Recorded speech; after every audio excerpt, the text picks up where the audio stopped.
Lifeguards perform a very important job. They are truly guardians.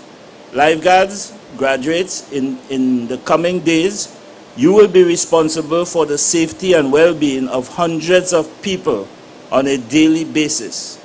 Quite a formidable and rewarding prospect, I must say. I don't know if Mr. Dorica showed you a little clip that I had the opportunity to see about 3 weeks ago, PS, or 3-4 weeks ago. It was 4 weeks, Dorica? Yes, and this was someone was on the beach in Toko. And at that time, they just an amateur photographer, and they took out, as I call it, live, a drowning scene. I think, Mr. Dorica, you have a clip, and I want to advise that you show all these new lifeguards that clip. And the people on the beach, we had no lifeguard service there. And the people on the beach tried their best to save that young guy. I think he was about 17 or 18 years old. They tried their best. Some of the swimmers there got on to him. They handed him a rope, but they didn't know what to do with the rope. In talking to some of the lifeguards last week, they told me what they could have done, but it doesn't help that guy. He's dead. They found him the next day. And they tried their best, but they just didn't have the skills that you people, you lifeguards, developed over the last 2 years to save a life. And I want to tell you, I summoned the PS and Mr. Dorica and a whole host of people, Deputy PS, to look at that clip. And I tell you, since I looked at that maybe about 5 times, my senses are never the same. And therefore, lifeguards, I want you all to know, what you do is either life or death for the people who are out there in the water. To accomplish this effectively, you must work together as a well-oiled team. And Anna Maria talked about relationships.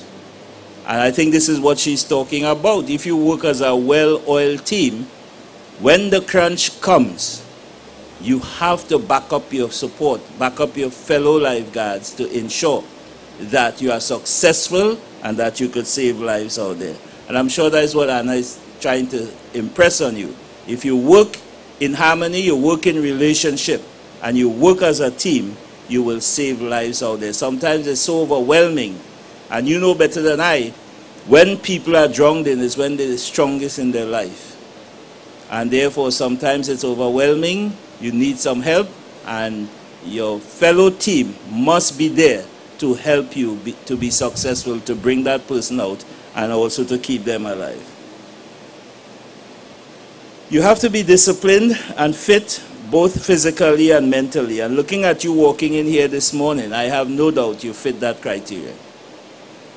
Always keeping uppermost in your mind that the beach-going public will be placing their lives in your hand. That's a fact. It is against this rationale that, upon taking up the mantle of office in May 2010, I immediately put several systems in place to improve the level of professionalism, operational efficiency, and camaraderie within the life service unit, as well as to better the physical working condition for our lifeguards. And I want to tell you today, in this graduation ceremony, life of the lifeguards will no longer be the way it was in this ministry. A committee comprising representatives from several areas within the lifeguard service was established to oversee the restructuring of the organization. A report has been submitted, and a review of the recommendations for the final report is very close to completion.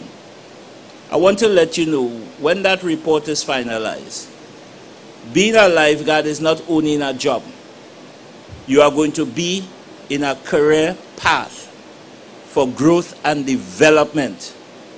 That is, you are a lifeguard today, but any one of you here with the dedication, training, development, and the seriousness could replace Dorica in a few years.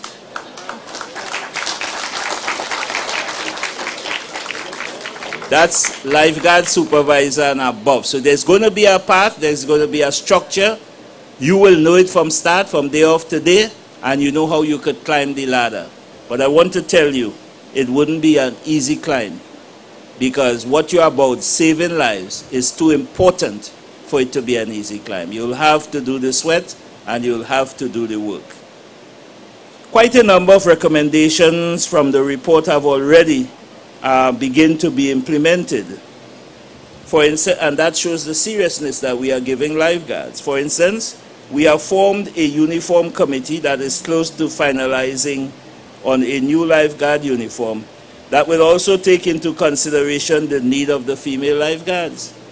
I don't know if this has ever happened in ministry before, but Shala is here. Shala, stand up so they can see you are. She's seeking a keen interest for you ladies in the lifeguard. Eh? She's your advocate. So give Shala a round of applause. And Shala told me, she said, Minister, I don't like the uniform for the ladies. And they told me so too. I said, well, if the female lifeguards tell you that we have to do something about it, what you going to do? She says, Minister, I'll tell you what I'll do. I'll talk to them, we will form a committee, and they will choose the uniform that they want to wear and work in.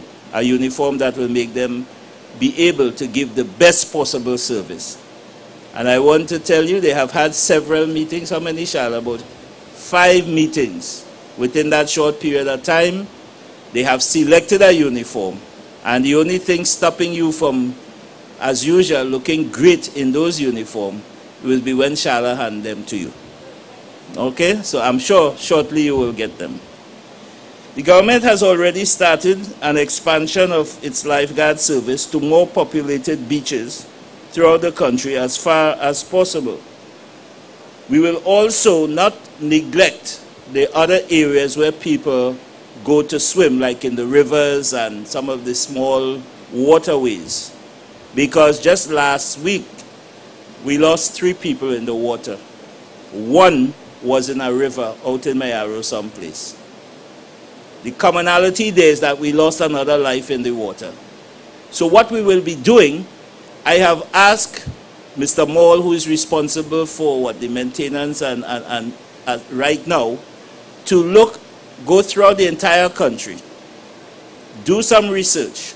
On the popular beaches, we will have lifeguard service in every popular beach in Trinidad and Tobago.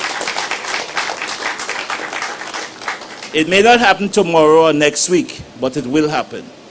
Okay? And in addition to that, I have also asked him where there are popular swimming pools, or not swimming pools, but rivers and places where people go to swim. If we cannot have lifeguards there, as soon as possible, we're going to put up big warning boards which talk about the danger of swimming, unsupervised swimming in that area.